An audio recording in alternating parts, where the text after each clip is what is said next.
Welcome back to the Players Lounge. I'm Simo.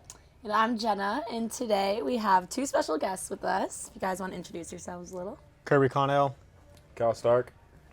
If you've been watching and following along this entire season, we have kept you up with a lot, and we're going to do that today. With just following up from the season, wins, losses, and everything that's happened so far. So, Jenna? So I want to talk a little bit first about, you guys just came off a big road win against Kentucky. You guys want to talk about that a little bit? How we feeling after the win? Honestly, the first time I went to Kentucky, I didn't really like it. It was rainy and we lost. Freshman year? Freshman year, yeah. So this was a way better experience in my opinion. I saw the sun for the first time. And the wind was blowing out the entire time. So it made it interesting, especially on Sunday. Yeah. Made it pretty fun. Yeah, the wind was blowing out. Yeah, it was blowing out, huh? Yep. It helped and hurt. That's fine. Hey, it helped and hurt. A lot of home runs. That's what's gonna happen. But we won. Yeah. Yeah. That's all that And matters. that's all that matters. That's all that matters. Yeah. Cal, you were catching. I was catching. I was hitting in front of you, so good day for you. Appreciate it, man. A couple RBIs for Appreciate you. you getting on base with me, man. That was No, huge, yeah, it was man. a solid day. But yeah, no, they were a really good team. They've always been. I mean, We'll since end I've up seeing played. them in the future. Yeah, yeah. Since since my freshman year, they've always been a hard team to beat. So Pretty big rival, would you say, with Kentucky being now, close? yeah, I would say, yeah, yeah. I feel like that's kind of the trend with us, though. Yeah. Yeah. A lot of people are rivals. Thought you only had one. Yeah, no, everyone's a rival, I Everyone. guess. That's not good, huh? I mean, Not bad. that's how it works. In the middle. In the middle. I don't know.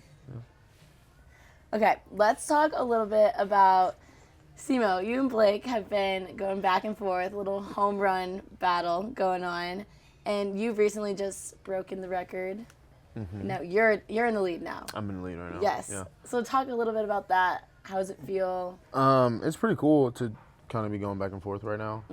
We still have a lot of season left, so Yeah. there's a lot of things that can happen.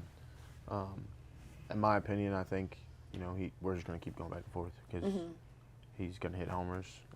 So I mean, we'll just see at the end of the season, but it's cool right now and kind of the buzz going on.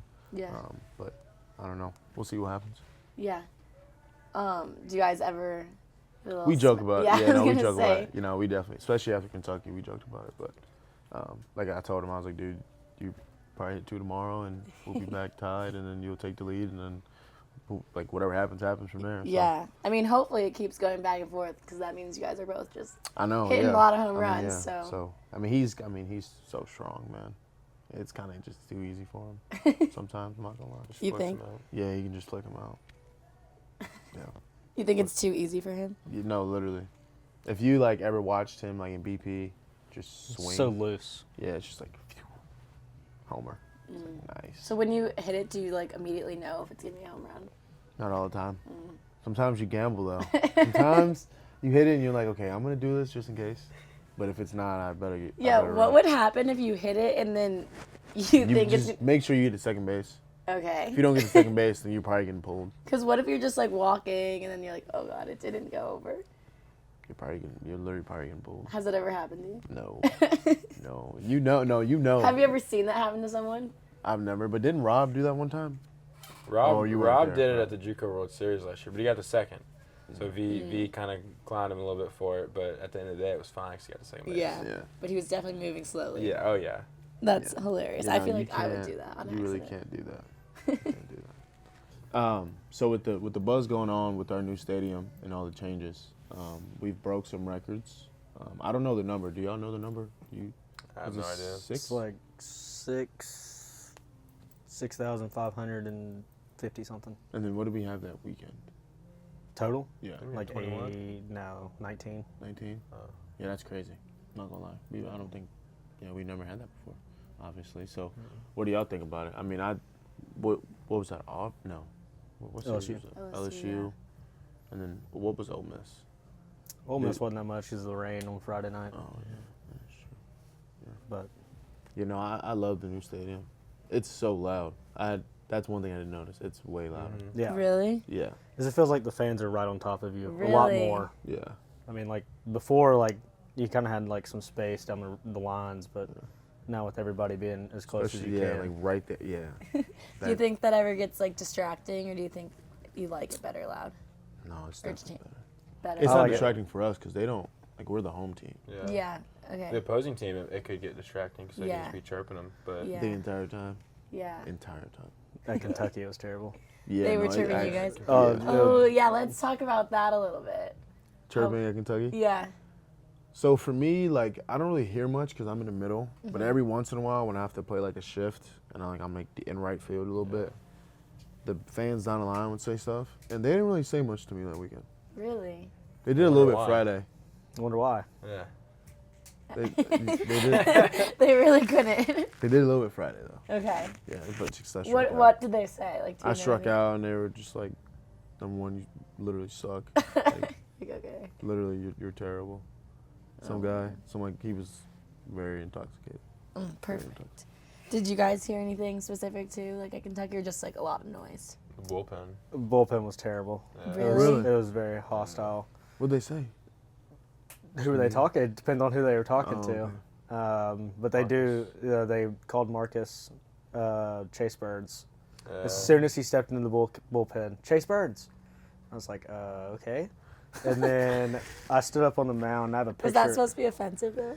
I don't really know. I It's didn't like- know I how mean, to. that's not a bad. Yeah. Like, Yeah, I feel like I mean, that's a there's really worse good. people It's like to it's be a good compared to. comparison. But Stepped onto the mound. And I have a picture of my niece in my Instagram. Oh yeah. And they were like, Kirby, I hope your daughter's at the hotel watching the game. And I'm like, well, you're wrong. I don't have a kid. So that's nice. But yeah. yeah. That's so funny. But they, at one point on Friday night when it got really loud, we were all standing on the mound in the bullpen and we couldn't hear each other and we were sitting like this. Really. Yeah. That's how Wow. loud it was. That's Got crazy. loud there Friday night. Wow. For me, I feel like I don't. Like it sounds loud, but like I can still hear my thoughts a little bit. I don't know. I feel like it's definitely a fun environment to play in because it definitely like gets the adrenaline going. The only place that I felt like I literally couldn't hear anything was LSU. Really. Literally, I could not hear. If we were sitting right here and a pop-up went up, I don't know. I couldn't tell you. Was that last year? Last year, yeah. Well, I don't hope know. that's how it sounded for LSU when they were here, because No, see, not when we're home though. Because when the pop-up goes up, everyone goes quiet so we can hear each other. no, for LSU. For them. I said Oh, for for them? LSU when Oh, they for were here. LSU. Thank Sorry, you. sorry. We got it. Yeah, they I understood. I didn't hear the four part. But Sorry. so with y'all's game against Kentucky, or the series against Kentucky at home, they broke some records with their crowd attendance, and then y'all's home games against LSU, you broke a ton of records here too with crowd attendance. So what do you think is like the biggest factor contributing to the collegiate game and the growth we've seen with the crowds? You got it. I think it's just like each game like means something, and like you can tell that just by the way both teams play. And I think the game has changed a lot. Like you have more bat flips. You have just like a lot of like just intense moments, and each team is like kind of going at each other for like all 9 innings. So I think just the intensity of it like is bringing more and more people to like come out and watch the games. So I think it's just the factor, like all those factors like kind of put together is just, it's just we're gonna see record-breaking crowds, you know, pretty much everywhere, like across college baseball. Yeah, for sure. No, that is I think it's the atmosphere. Just everybody's there watching the game, enjoying it. So I think for me, it's just the atmosphere. Yeah, I mean, I agree. It's pretty sick. It's pretty dope. But obviously, we have a new guest on the show, Cal. So I kind of want to talk about you a little bit. So you're from here, obviously. I went to high school here. How was Knoxville, like high school baseball? Because I played y'all when I went to Baylor my sophomore year. I think. I think. No, I mean it's good. Like there's some like Baylor and Farragut. Those are kind of two of the powerhouses, like in high school baseball in Tennessee. So I mean, I know both of those schools have produced like really good players, you know, into the college and into the draft level prospects, stuff like that. So I think, it's pretty competitive, and they seem to produce high level ball players. Right. So just and talking about your recruiting process, you went to JUCO you said Rob did, but you went to the same JUCO as Yeah. Rob. Talk about your your recruiting process because you were obviously in state and then went JUCO in Texas and then came here. Yeah, so I was born in Texas, so when I moved here, I played summer ball in Texas, and then that was really just my only offer. So I just went to junior college in Texas, played 2 years there. I started talking to schools at the end of midway through my freshman year, and decided that I wanted to just stay there another year. And then I continued talking to Tennessee throughout summer, going into my sophomore year, throughout the fall.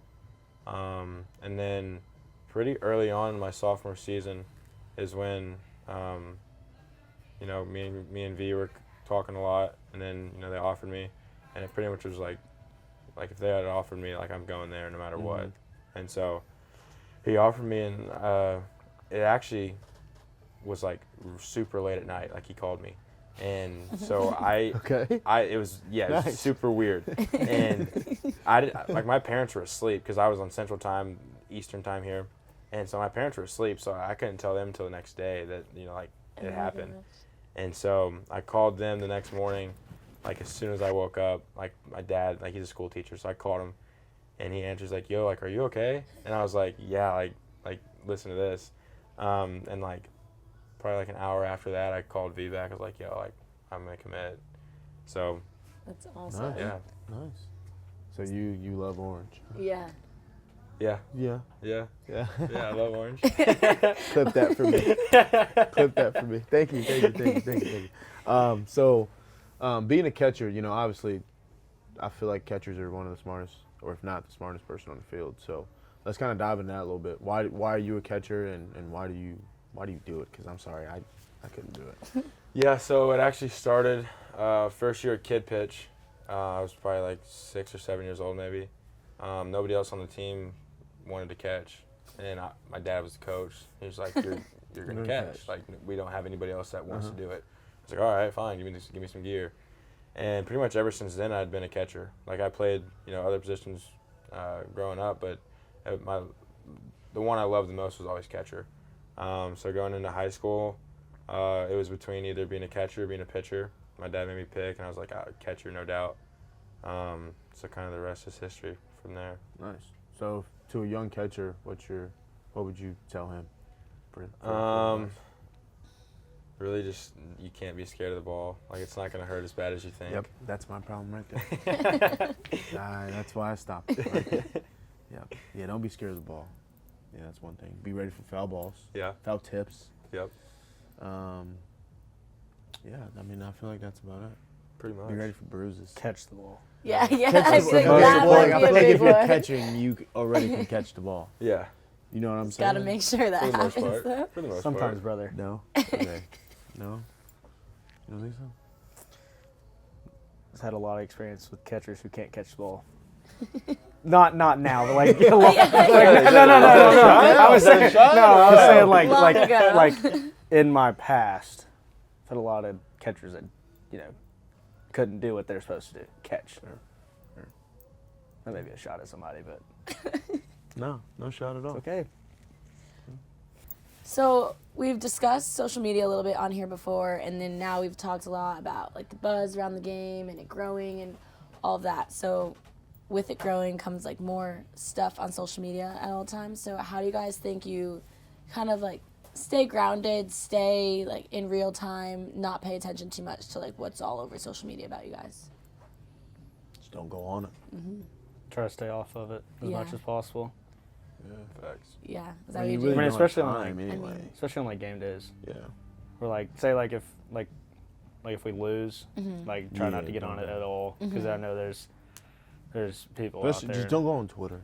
Yeah, Twitter's a killer. the only one. Twitter's You can go on everything Twitter's else, just brutal. Don't go on Twitter.